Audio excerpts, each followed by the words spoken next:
아버지와 세 딸. 옛날 어느 곳에 호라비가 살고 있었는데 그에게는 세 딸이 있었다. 마지는 이쁜이, 둘째는 얌전이, 셋째 딸은 서분이라고 불렀다. 아버지는 남다른 사랑으로 딸들을 키웠다. 아버지는 딸들이 커서 시집갈 나이가 되자 매우 섭섭해했다. 이제까지 한 가마밥을 먹으며 다정하게 지내던 딸들과 헤어져 살아야 하기 때문이었다. 늙음하게는 어차피 세 딸 중에서 마음에 드는 딸네 집에 가 있어야 하겠는데 어느 딸이 진정인지 알고 싶었다. 어느 날 아버지는 딸들을 앉혀놓고 물었다. 너희들은 누구의 덕에 사느냐? 이쁜이는 왜 뻔한 걸 묻느냐는 듯 두 눈을 곱게 흘기면서 입을 삐죽 내밀고 대답했다. 아버진 별걸 다 물으시네. 아버지 덕에 먹고 살지요 뭐. 얌전이도 언니한테 뒤질세라 응석투로 대답했다. 아버지 없인 우린 못 살아요. 그러나 서분이만은 아버지가 그런 걸 물어볼 때마다 안타까웠다. 일찍이 세상을 떠난 어머니의 정까지 합쳐 세 딸에게 기울인 아버지의 따뜻한 사랑을 눈물이 날 지경으로 고맙게 여겨온 거였다. 그 사랑을 눈에 흙이 들어가기 전에야 어찌 잊을 수 있겠는가. 그런데도 딸의 진심을 믿지 못해 가끔 속마음을 떠보는 아버지가 야속하였다. 서분이는 일부러 이렇게 말했다. 제 팔자, 제 분수에 살지요 뭐. 그 말을 듣자 막내딸의 진정을 모르는 아버지는 몹시 노하였다. 저들의 죽은 어머니를 대신하여 이날 이때까지 추울세라 더울세라 애지중지 키워왔는데 한다는 소리가 제 팔자 제 분수에 산다고? 분통이 터질 노릇이지. 아버지는 성난김에 서분이의 마음에는 관계없이 다음번에 찾아오는 첫 녀석에게 시집을 보내야겠다고 말하는 것이었다. 막내딸은 자기의 그 말이 아버지를 그렇게도 노엽힐 줄은 몰랐다. 그 이튿날 아침이었다. 아버지는 맨 처음으로 찾아온 숙구이 총각에게 서분이를 훌쩍 시집 보냈다. 그 후 이쁜이와 얌전이도 마땅한 총각에게 시집을 보냈다. 아버지는 딸들을 떠나보낸 다음에도 극성스럽게 일하여 재산도 얼마간 모았다. 그는 그 재산을 자기가 가 있을 딸네 집에 주려고 생각했다. 아버지는 그때까지도 자기가 가 있을 집을 정하지 못하고 있었다. 몇 해 후 아버지는 시집간 딸들이 보고 싶어 집을 떠났다. 이번 길에 자기가 가 있을 집도 정하리라 마음먹고 먼저 찾아간 곳은 산골에 사는 맏딸 이쁜이네 집이었다. 아이, 아버지 오셨군요.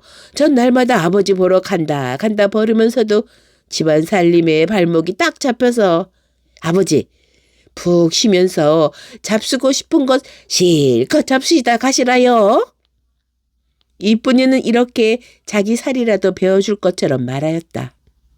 그러나 말과는 달리 이튿날부터 하루 세끼 보리밥만 해주었다. 맷돌에 갈아놓은 새하얀 메밀쌀이 구들 한쪽에 가득 쌓여 있건만 아버지가 그렇게 좋아하는 국수 한 그릇 대접하지도 않았다. 마음은 그렇지 않은데 일손이 딸려 못한다는 것이었다. 아버지는 속이 언짢았다. 네가 시집와서 밥술이나 먹는다고 벌써 키워준 정을 잊었구나. 아버지가 온 지 사흘째 되던 날 이쁜이가 물었다. 아버지, 언제 가시겠나요? 나를 물끄러미 바라보던 아버지는 한 달쯤 있어 볼까? 하고 대답하면서 이쁜이의 눈치를 슬쩍 살펴보았다. 이쁜이는 얼굴이 확 달라졌다. 아버지도 참, 우리 집에만 놀러 있으면 동생들이 노여하지 않겠어요? 이쁜이는 아버지를 흘겨보며 곁눈질해 보면서 말하는 것이었다. 아버지는 생각 깊은 얼굴로 담배를 꽁꽁 쟁여 넣은 장죽을 뻐끔뻐끔 빨고 나서 움쭉 일어섰다. 난 그만 가겠다. 아이, 아버지도 그렇게 훌쩍 떠나시면 제가 섭섭하지 않나요? 네 말대로 동생네 집에 가봐야 하지 않겠느냐.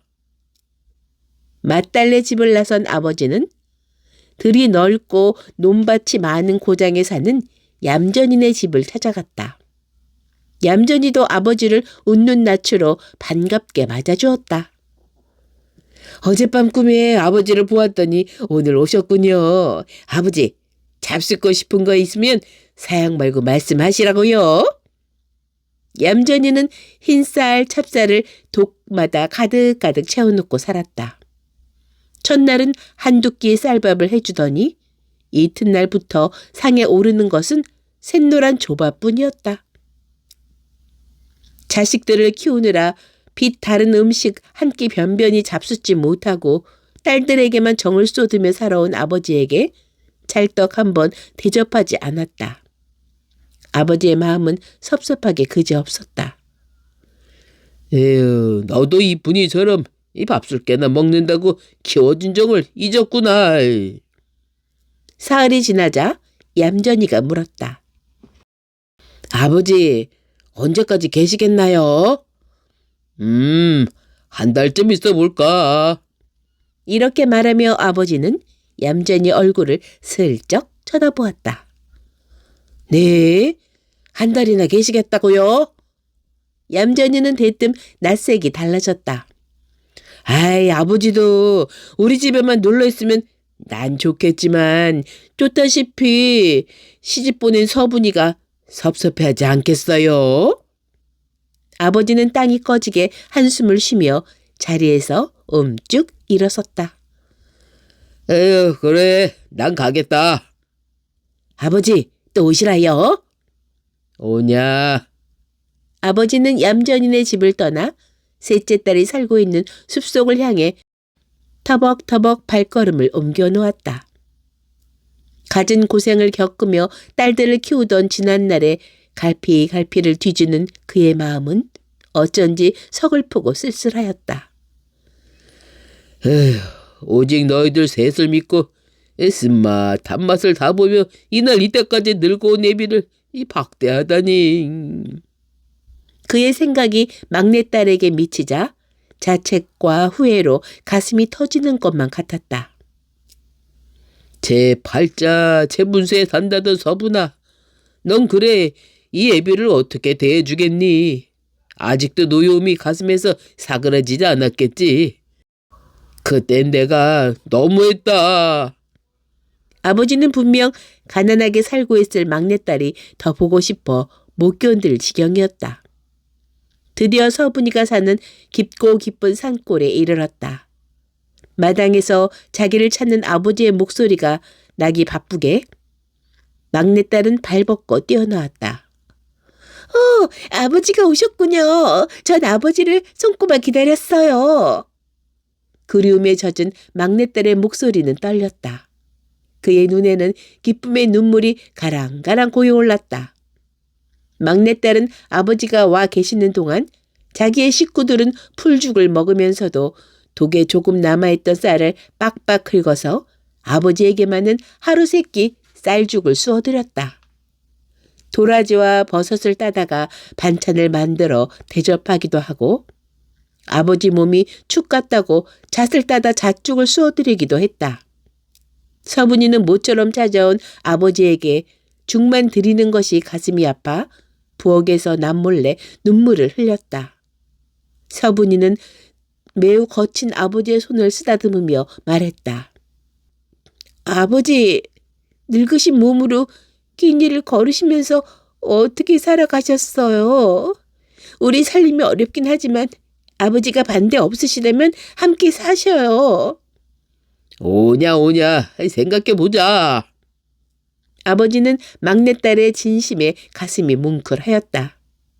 가난한 숙구의 총각에게 쫓다시피 시집보낸 서분이는 이처럼 성의를 다하는데 자라날 땐 아버지밖에 모른다던 이쁜이와 얌전이가 자기를 그렇게 박대하다니.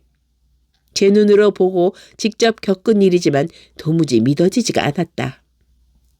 그래서 그는 맏딸과 둘째 딸의 속내를 알아보려고 마음먹었다. 집으로 돌아온 아버지는 마루의 좌상 노인과 짜고 자기가 죽었다고 거짓 부고를 딸들에게 띄우게 했다. 아버지는 사흘 먹을 떡을 해가지고 병풍 뒤에 가서 죽은 듯이 누워 있었다. 부고를 받기 바쁘게 제일 먼저 달려온 것은 먼 곳에 사는 막내 서분이었다. 뒤미쳐 맏딸 이쁜이와 둘째 딸 얌전이가 찾아왔다. 막내딸 서분이는 그저 흑흑 흐느끼기만 했다. 그는 마지막으로 자기 집에 찾아온 아버지에게 더운 밥 한 그릇 따끈하게 대접하지 못한 것이 가슴에서 내려가지 않았다. 그는 너무 가슴이 막혀 울음소리도 내지 못했다. 아버지, 살아생전에 쌀밥 한 그릇 대접 못한 이 딸을 용서하세요. 아버지. 슬픔에 젖은 그의 목소리가 얼마나 절절하였던지 듣는 사람들도 눈물을 흘리게 했다. 맏딸과 둘째 딸은 문턱을 넘어서기 바쁘게 지지 않으려고 울어댔다. 아이고 아버지, 우리 집에 왔을 때 그처럼 정정하던 아버지가 이게 웬일이세요? 아이고 메밀국수를 두세 그릇 잡수시던 아버지가 무슨 몹쓸병에 걸려 이렇게 되셨나요? 하늘도 무심하시지. 재산이야 맏딸에게 줘야지 하던 약속도 다 못 지키시고. 맏딸의 푸념에 둘째 딸도 지지 않으려는 듯 목청을 돋았다. 아이고 아버지, 우리 집에 오셨을 땐 새하얀 찰떡을 강낭 콩고물에 찍어 그리도 맛나게 잡수시더니 이게 웬일이세요? 그때 아버지는 우리 얌전이가 제일이다. 내 오금을 못 놀리게 되면 너한테 어서 살겠다. 내 재산은 너에게 고스란히 넘겨주련다 하시고선 그 약속은 왜 못 지키셨나요? 네, 아버지 없이 내가 어떻게 살아요? 아버지. 이때 병풍뒤에서 아버지가 벌떡 일어났다. 막내딸은 아버지의 손을 잡고 기뻐서 어쩔 줄을 몰랐고 맏딸과 둘째 딸은 어찌나 놀라고 부끄러운지 몸둘 바를 몰랐다. 이쁘나 얌전아, 다시 한번 말해봐라. 너희들이 언제 나한테 메밀국수와 찰떡을 먹였느냐? 이 덜된 애들아. 너희들은 아버지가 죽었다고 슬퍼서 울었니? 내 재산을 가지려고 푸념을 하였니? 눈앞에서 썩썩 사라져라. 나한테 딸 자식이라고는 막내 서분이 하나밖에 없다. 이쁜이와 얌전이는 고개도 들지 못하고 종종 걸음을 치며 달아났다.